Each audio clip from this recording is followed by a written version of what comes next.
Okay, that's right. Okay, so I'm Ralph Wojtowicz. I teach math at Shepherd University, and I also run a nonprofit, Baker Mountain Research Corporation, over in Hampshire County that I started a few years ago. Right, so this is a basic research talk on sketch theory as a framework for knowledge management. Um,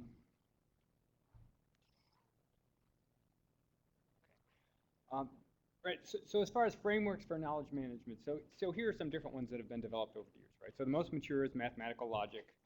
Another is relational databases from back in the 60s.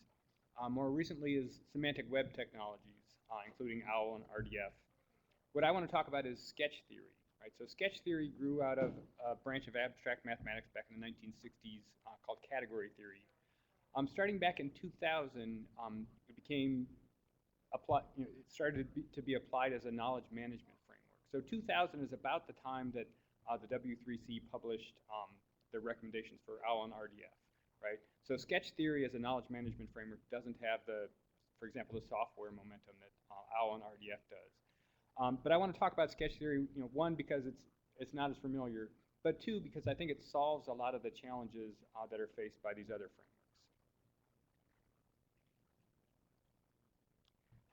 So as far as challenges, here are a few. So mathematical logic, for example, suffers from high computational complexity, right? Full first-order logic is undecidable, right? So you can look at fragments of first-order logic that have lower computational complexity, but then you lose expressive power. Also, I find that first-order theories aren't necessarily the most user-friendly interface for a knowledge system. Databases, a limitation of databases is kind of the limited notion of context-sensitive view of your data, right? It's just a single table in most implementations of relational databases. So I started looking at sketch theory as a knowledge framework after working with semantic web on some projects. And one of the issues I found there was just in these semantic web projects, we tended to be working with this monolithic ontology that included the conceptual metadata and the instance data and any notion of uncertainty we were working with, right? So it didn't have the modularity that you like in working with a large system or trying to develop a large system. Also, over the last couple of years, I hear time and again at these semantic web conferences that we need a notion of map between ontologies, right? How do you relate these different things? Well, sketch theory provides that, right? Sketch theory has a mature notion of map, and you can combine sketches in various ways and so on. So in the interest of full disclosure, again, what's a weakness of sketch theory? Well, there isn't much computational infrastructure behind it, right? It's typically been a basic research tool.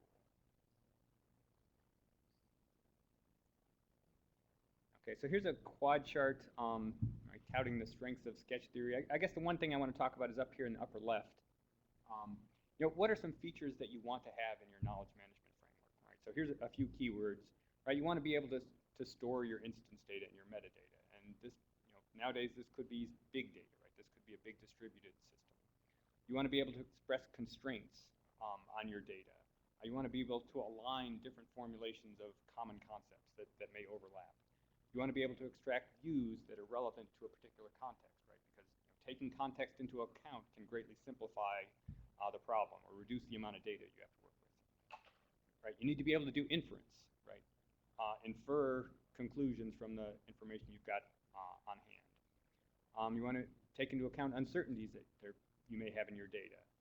Also, dynamics is important, right? Because you're getting new instance data over time, but also your conceptual understanding of a problem may change over time. How do you take that into account in your formulation? Okay, and in the end, you want to use you typically want to use your knowledge management system for making decisions. So you need to have a nice human interface for these things. Okay, so what's a sketch? I'm not going to give a precise mathematical definition. I'm going to try to give an overview of what these are. Right, so a sketch is, first of all, it's an underlying directed graph, directed multigraph. Okay, so the vertices represent both the concepts. I just erased some things there.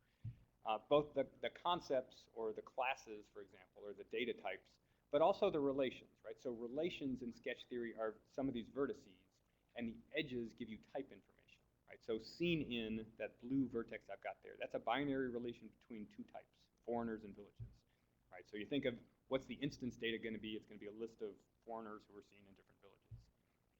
Okay, right? So that's part of a sketch, right? a sketch is an underlying directed graph, and constraints are expressed as graph maps, right? So that's these arrows coming into this graph. So an advantage of that is it supports the definition of mappings between sketches, right? So then if you want to preserve constraints, that's just composition of graph maps, okay? So constraints they're different kinds of constraints. They're called diagrams, cones, and cocones, and they're distinguished by the shapes of their domain graphs, right? So you use diagrams, for example, to express the idea that there's a triangle in this graph G, right? So, for example, you might want, if you have resident X who lives in a certain village, and that village is settled by tribe Y, well then Y should be the tribe of this guy X, okay? So that's a kind of semantic constraint that you might want to express, and you do that with a diagram. Cones and cocones you use for different kinds of semantic constraints, and there's theorems out there that say any first-order property can be formulated with just these kinds of constraints, right? But it's a graphical way of expressing constraints rather than, say, a first-order axiom approach. Right, so that's the idea of a sketch, right? So this is the syntax, right? This is the underlying syntax for some ideas. Let's talk about semantics, right? So what's a model of a sketch? For example, what's a model of a first-order theory? So a model of a sketch is an interpretation of the vertices and edges as some other kind of mathematical structure, right? Sets and functions, or sets and partial functions, or maybe some probability space and probabilistic maps, right? So this is this modularity I've been talking about. The conceptual presentation of your theory, right? The concepts are separate from the semantics. They're separate from the instance data, right? Unlike what I've seen with semantic web solutions, right? So for example, we might interpret this vertex resident from our sketch as a set of people, this tribal element vertex as a set of tribes, and this has edge as a function. Okay, so that would be, and then as a model of the sketch, whatever we define, or however we interpret this edge would have to be consistent with the other edges given the constraints that we've included. Okay, here's two very different semantics, right? So suppose we don't have information about this person. Well, then we get a partial function, right? So there, the semantics is not sets and functions, it's sets and partial functions. Or maybe we have probabilistic information, right? So there we have probability spaces as our interpretation for the vertices, but stochastic matrices as the interpretation of the edges. Okay, same concepts, right? Same underlying syntax, but very different semantics.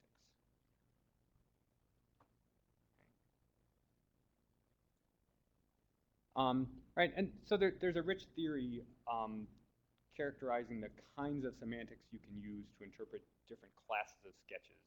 So on the left here, I've got different classes of sketches, regular sketches, finite limit sketches, and so on. And these are distinguished by the kinds of constraints you allow, right? Just like first-order logics are distinguished by the kinds of logical connectives you allow and the kinds of inference you can do.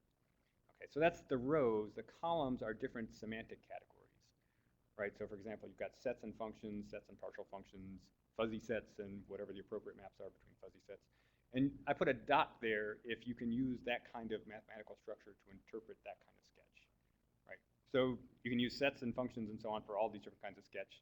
These probabilistic semantics, well, they don't have the expressive power as these other categories, but you can use them for certain kinds of sketches, right? So the point is there's a rich literature out there describing what kinds of semantics you can use for different kinds of sketches. Right, so what I want to do is I want to spend most of this talk formulating a simple idea in two different ways with sketches and then in two different ways with logic. Okay, and then the problem is, how do you align them, right? So different groups or different systems might formulate an idea in different ways, but then the problem is, how do you put the information together, right? How do you do that? So I'll show some ways of doing that with logic, and then compare that with how you would do that with sketches, and then I'll show how to do inference in the two systems. Okay, so first of all, here's the idea I want to that I want to formulate is just the idea that elected officials represent themselves. Right? So if you're elected to represent a certain district, that's your district. That's where you live. Okay, so simple idea. So how do you formulate that mathematically? Well, here's one way of doing it with a sketch. Right, so we've got this underlying directed graph. I've got two data types, elected officials and people. Right, so these aren't sets of elected officials and people, they're just vertices in a graph, right? So the semantics would possibly be sets or probability spaces or something. And then I've got two edges, right? This R, right? I intend that to mean that people have elected representatives. So, one semantics would be it maps each person to his or her elected representative. And then this U, right, what that's intended to be is that elected officials are a subclass of people. Okay, that's the way I intended. That's not explicit in the semantics, or in the syntax here. That's something we'll have to infer from the syntax, right? So I'll show a proof of that later. Right, so again, a sketch has an underlying directed graph and some semantic constraints. So here's the one semantic constraint, this triangle. Right? What this says is that if you take an elected official, think of that official as a person, and then find his or her elected representative, you get the same person back. Right? So in other words, elected officials represent themselves. Right? That's what this is trying to formulate. Okay. And one construction you can do with sketches, I'll use this later, is you can construct the theory of a sketch. Right? So basically you take all the possible paths that you could follow in your graph, and then you impose all the equivalence relations specified by your semantic constraints.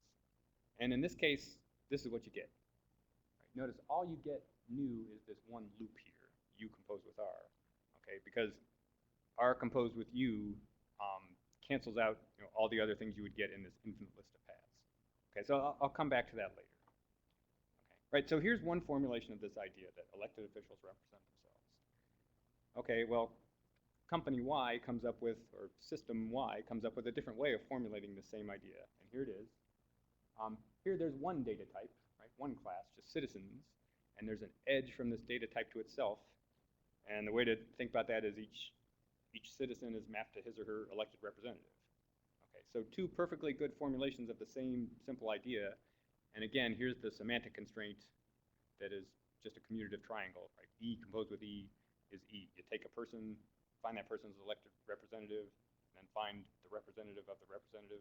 Well, that's the same as the representative you got in the first place.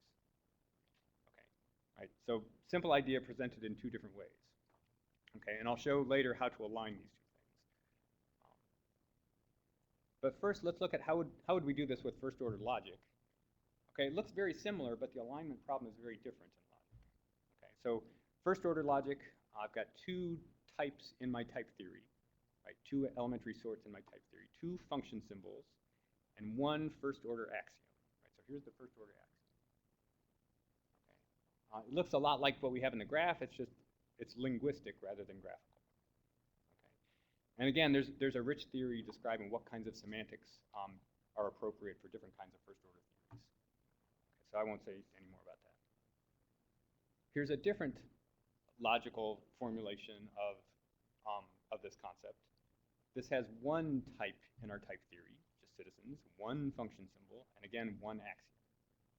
Okay, so here's two linguistic ways of representing or formulating this concept. And again, we'll see, okay, how would you align these, right? You've presented the same information in different ways. How do you align these using mathematical logic? Okay, so first let me look at an inference problem, right? So way back I said that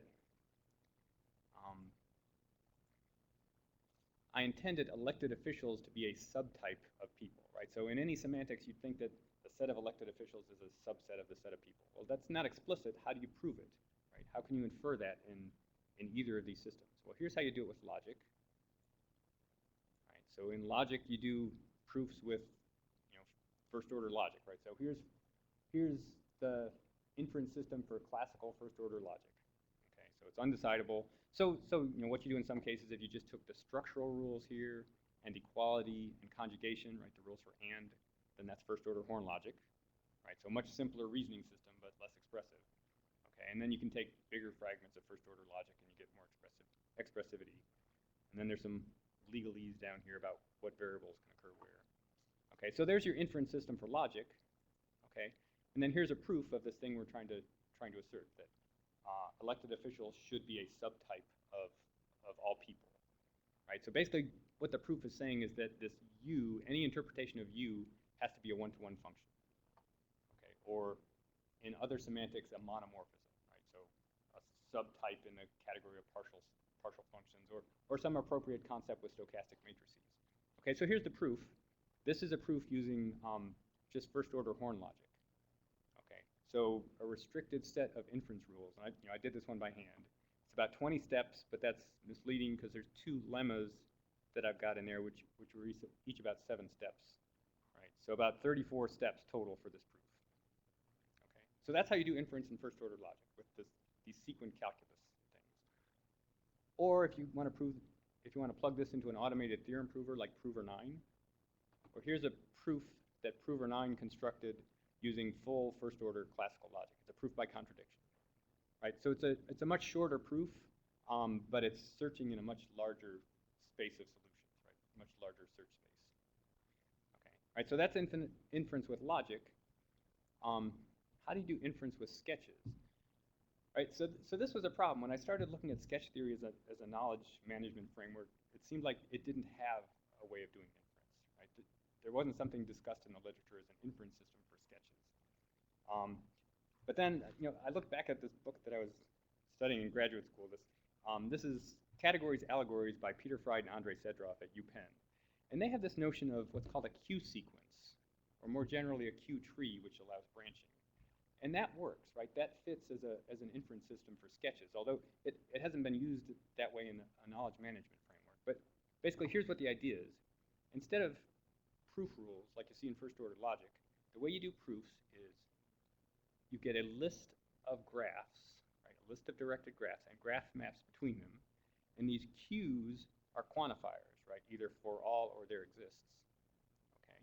And one of these things is true in your sketch if you start with a graph map from here, from the left side into your sketch.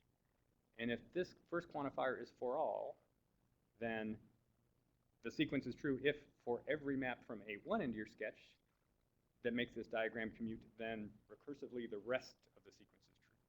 Right? So it's defined recursively as using maps into your sketch. Okay, right? So this is some abstract notion of what it means for a statement to be true in a sketch, but it fits as an inference system.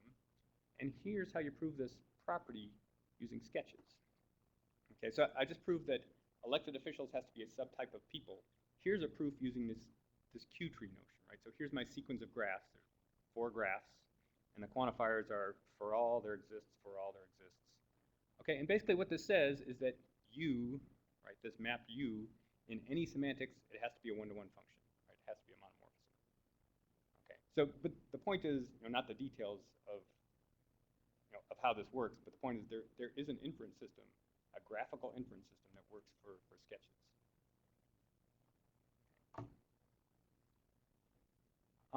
Right, so the next idea that is a big challenge with any knowledge management framework is, okay, if you have 2 different formulations of the same idea, how do you put the information together? Right? How do you align these things? Right, so I want to do that with this civics example. Right? It's a simple example of how do you align them. Okay, well, within logic, there's a couple ways of doing it, and I'll describe them. In ontologies, if you look at some examples of knowledge alignment with ontologies, you use OWL rules, for example. In sketches, you use what's called the theory of a sketch, and here's a little picture of how it works. Okay, so you've got 2 theories, like our 2 civics theories, S1 and S2, that you want to align. Okay, what you do is you construct these things called the theory of the sketch. Right, that's just typically a larger sketch that involves some derived concepts. You find their intersection, okay, and then you compute the union, or what's called the push-out, taking into account the intersection. Okay. And what's useful about this is there's actually an algorithm for computing this theory. Right? So there's a way of automating this, which can be finite, whereas in the logical approach, the collection of derived concepts is never finite, even for simple theories. So I'll show what that looks like in a minute. Okay, so first let's look at how would you align the logical formulations of these ideas. Okay, so what are the ways of proving that 2 logical theories are equivalent? Well, one notion is the notion of provable equivalence. Okay, and that is, right, here's our 2 logical theories that I put together, right? The first one has 2 function symbols and 1 axiom. The second one has 1 function symbol and 1 axiom. Okay, and the notion of provable equivalence says that, well, these 2 theories are equivalent if every axiom here is a theorem over here, and vice versa. Right? Everything that's an axiom on one side is something you can prove on the other side, and vice versa. Well, that doesn't work here because, for example, the E function symbol doesn't occur in this theory. The R and U function symbols over here don't occur in that theory. So you can't prove anything about E in one theory if it doesn't occur in the theory, right? So this notion of provable equivalence, it only works if your two theories have the same symbols, right? Same function symbols and same relation symbols. Okay, whereas in general, to align different formulations, you're going to need derived concepts, right? This is the uncle problem, right? If your theory has brother and parent, well, then uncle is a derived concept, right? You can't prove something directly about uncle. It's a derived concept. Okay, so but there's a different notion of equivalence in logic, and that's this notion of Morita equivalence. Okay, so Morita equivalence says any semantics of your one theory works as a semantics of the other one. Okay, well, that sounds like a hard thing to prove, right? How do you prove that given any possible semantics of one theory, it works as a semantics of the other? Okay, well, you don't have to, because there are these powerful theorems from category theory that say all you have to do is show that what's called the syntactic category of one is equivalent to the syntactic category of the other. Right? So those are some general models that you construct just from the syntax. So in other words, if you can show that just these two particular models are equivalent, that's enough to show that all models are equivalent. The problem is that even for simple theories, right, even for these simple civics theories, these things are infinite. Okay, so what I wanted this slide to be was a picture of the syntactic category for one theory on one side and the other civics theory on the other side and show what the maps are. But it was just too messy. There's too much going on. So let me just show you in general what these things look like. Right, so the objects of these semantic models, right, these general semantic models, are all the formulas you can get from your theory. Right? It's okay to replace variables, right? It doesn't matter if you rename the variables, but again, that's an infinite list of objects, right? Even for these two simple civics theories that I wrote down. Okay, so those are the objects, and then you've got mappings between these objects, which are again formulas, but they're provable equivalence classes of formulas. Right, so this is a very difficult thing to work with. First of all, you've got an infinite set of objects, and then the maps between them are provable equivalence classes of formulas that satisfy some axioms. Okay, so it's difficult to work with. So how would you do this with sketches? Here's the alignment problem for sketches. Right, so here's our first civics sketch. Right, it's a directed graph together with a constraint expressed as a graph map. Here's the other one, right, directed graph with a constraint expressed as a graph map. You construct the theories of these two sketches. That's the two on the lower left and lower right. And so notice this one on the left has a derived concept, this U composed with R. Okay, but these are finite, right? Whereas in the logic-based approach, you necessarily get infinite structures. In the sketch-based approach, you get these finite structures. And that's because the sketch theory basically includes all the type theory you need. You don't have to have an infinite list of derived concepts. You just get the minimum thing that is generated by your theory. Okay. Now you construct, you find the intersection of these two. Well, it's one object, or one vertex, which gets mapped to people over here, and gets mapped to, well, the only vertex we had over there, and then one edge, which gets mapped to the derived concept over here, and to our one edge E over here. Right, so there's the intersection, and then you take the union respecting that intersection, or the push out, and that's what it is, which happens to be the same as the theory of your sketch on the left. Right, so that's how you solve the alignment problem with sketches. Okay, so first point is there are algorithms for computing these things for certain classes of sketches, but also they tend to be finite. Right, whereas the first order logic approach, it's never finite. Right, so I guess in the interest of time, let me just mention that there's a much richer notion of view of sketches than there is available for databases. Right, so a view of a sketch, it's a new sketch with a map into the collection of derived concepts. Right, so a view of a sketch, right, a context-sensitive view of your knowledge represented as a sketch, it's some collection of the concepts and relations, including some of the derived concepts and relations. So for example, Civic Sketch 2 is a view of Civic Sketch 1. Okay, and you can compose these, right? You can put these in series. You can take views of views and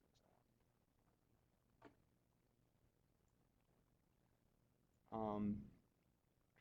is there a notion of map, right? So again, one of the things I've heard in conferences time and time again is we need a notion of maps between ontologies. Well, here's the notion of maps between sketches, even though this arrow got erased, right? So what's a map between sketches? Well, first of all, it's a graph map between the underlying graphs, okay? And since we've defined our constraints as graph maps, you can get derived constraints just by composition of graph maps. So a map between sketches, it's just a map between the underlying graph that respects the constraints. Okay. And then there's a rich algebra for how you can combine sketches, right? You can take unions and intersections and limits of various kinds of sketches, where those kinds of constructions aren't available with in semantic web. Another kind of mapping that's available comes from theorems of this sort, which say that if you have a sketch S of some class X, then there's a corresponding logical theory of some appropriate class for which the two have equivalent models, right? And there's actually, you look at the theorems, there's a way of constructing, given a sketch, can you construct the logical theory, and then back. Okay, the problem is if you start with a sketch, make a logical theory, and go back, you tend to get a much larger sketch. Or if you start with a logical theory, construct the sketch, and go back, you get a much larger logical theory. Okay. But there are theorems for doing this kind of translation. So let me just go to this last slide. All right, so how can this be useful, right? How could there's this nice basic research theory out there. How can we use it, right? We're not going to replace semantic web or first order reasoning systems, but can it be used as a complement, right? As a complementary technology. I think that's the best way to use sketch theory. Okay, and one thing that would be needed for that is to integrate some of the software that's out there into kind of a comprehensive way of doing sketch inference and doing the alignment problem in a semi-automated way. Then taking problems from ontologies, mapping them to sketch theory, and seeing how you could do the alignment problem there. Right? So using sketch theory and the underlying infrastructure as a complement to these other knowledge management technologies that are out there. Okay, so let me stop there. Also, these slides are on the web. Here's the website if you want to look at these.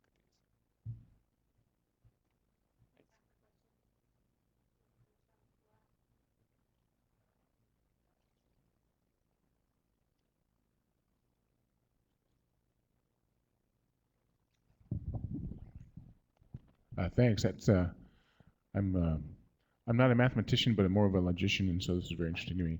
I'm just a pure software guy. So, are there any tools and just basic tools for converting UML, XML, just certain, in other words, expressing a design or relationships into, just basic sketches? Because I know there are for other, graphs like this.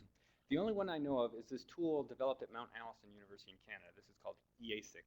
And what you can do is you develop what are called entity attribute sketches. Okay.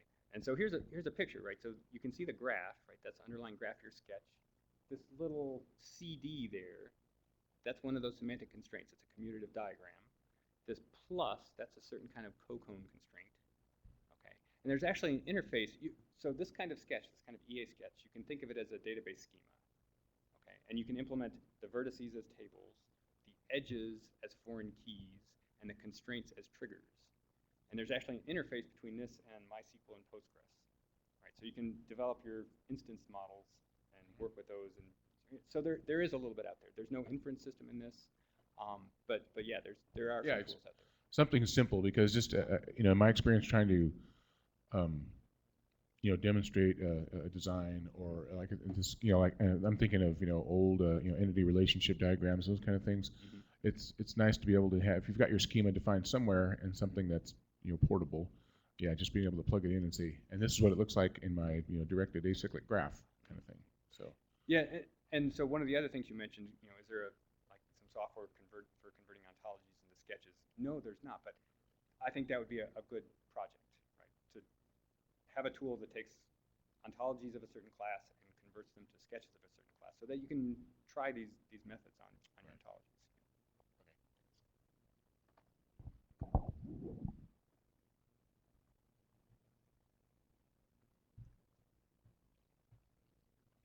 I don't actually have any questions coming in from online, but I do have people that have been interested in what you had to say. So if there are no other questions, we will start to break for lunch.